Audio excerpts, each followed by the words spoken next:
Welcome back to my channel. As you know, this is the Aqua Pura boss. This video is about a man who falls for a girl for 40 years, based on a true story. 40 years after falling for a girl, he finally got to be with her. Before we get into this video, please remember to subscribe and hit the notification bell. Also like and comment below. We on our way to 5k sub. We will be doing giveaways every month after we get to 5k sub to 3 loyal subscribers, so please subscribe. Let's go. One early January day in 1999, 51-year-old Georgine Martin, née Huber, received a delivery of red roses. Her husband had recently passed away, so the flowers didn't seem completely out of the blue. But the name on the note that came with them did. The last place she had seen that name, Jerry Zimmerman, was in her high school yearbook, from 1965. Dear Georgine, Jerry's card read, "I was a classmate of yours, though I don't believe you knew who I was.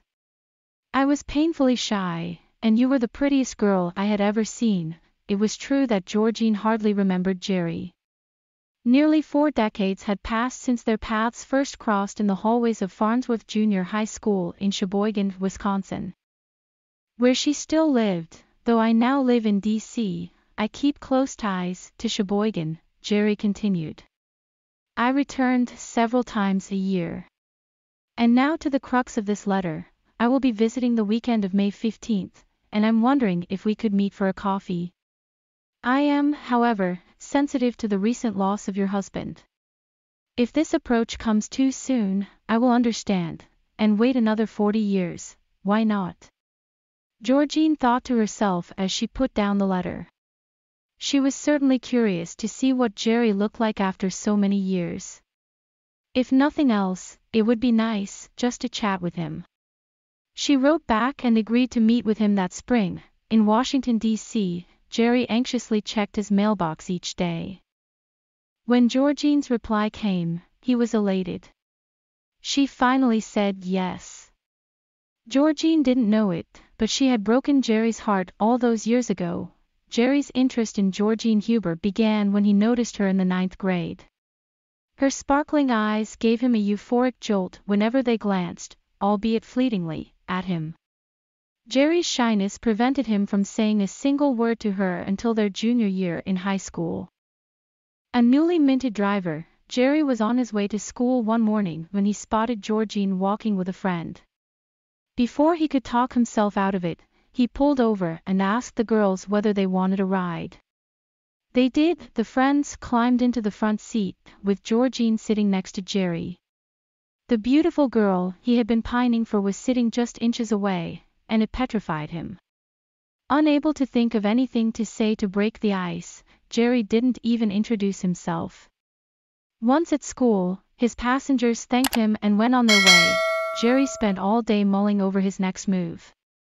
His plan was simple. After school, he would drive around until he saw Georgine walking home. Then, just as he had done that morning, he would offer her a ride. She would accept, sit next to him again, and that would be that, he thought.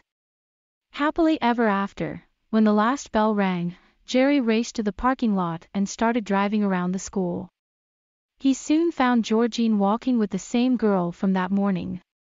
Jerry pulled over and rolled the window down. The friends climbed into the front seat, with Georgine sitting next to Jerry.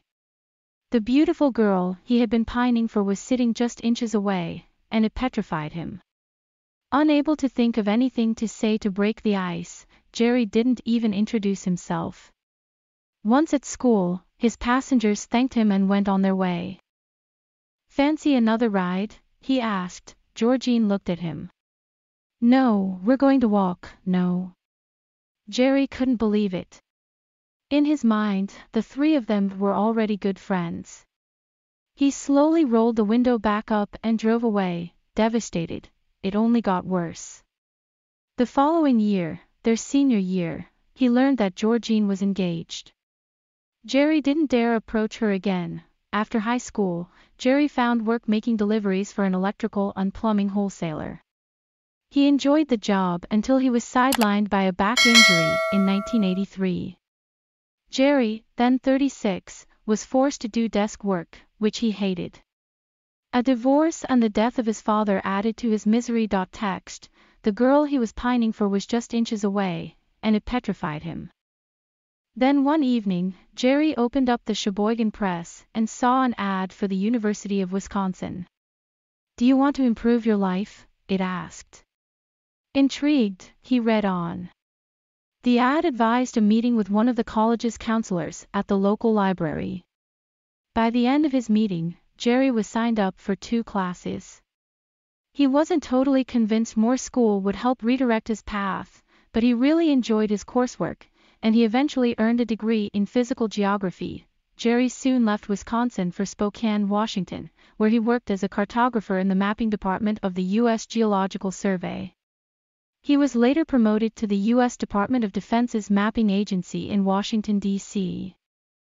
Moving to the nation's capital was a big adjustment. Jerry, who had been raised on a farm, was accustomed to seeing grazing animals and wide open spaces. In D.C., he found himself surrounded by politics and traffic. He missed Wisconsin. He called home every week, and he returned at least twice a year, for his birthday in July and again at Christmas. Usually one of those times, he says, I'd drive by Georgine's house, just to get a look. When he would see her out and about, he still couldn't work up the nerve to talk to her. Jerry would look in the local phone book for her name. It was always there, beside her husband's, Jerry and Georgine, in 2003, courtesy Zimmerman family, in 2003, now Mr. and Mrs. Zimmerman. Jerry married, and divorced, a second time. Neither of his ex-wives ever knew of his everlasting affection for Georgine, though his friends back home did. On one of his semi-annual visits, in December of 1998, Jerry caught up with his friend Frank Cooper. "Have you seen Georgine lately?" Frank asked. "No, not at all," Jerry replied. "Her husband died." Georgine's husband had succumbed to a brain tumor after being ill with it for nearly a year.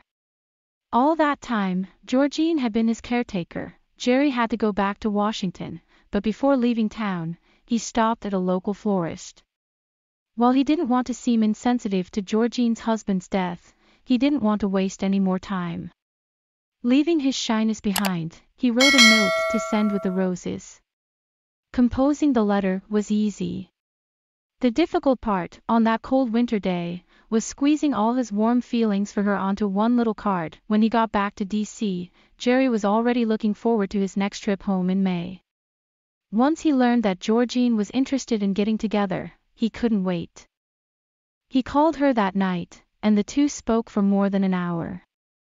He came home as scheduled that spring of 1999 for a brief weekend visit. At 51, he was finally going on his first date with the woman he'd been infatuated with for more than 35 years. Georgine's beauty hadn't faded a bit. Her hair was different, Jerry says, though she was still petite. He was slender himself. The first thing Georgine said to Jerry and she saw him was, "Wow, are you skinny?" Jerry and Georgine with their granddaughters, Hannah, left, and Hope, courtesy Zimmerman family. It's perhaps not how Hollywood would have scripted their reunion, but for both Jerry and Georgine, the connection was powerful. While Jerry had longed for Georgine for decades, Georgine had been praying for companionship ever since her husband died. "If you found someone for me," she used to confide in God, "I would love that."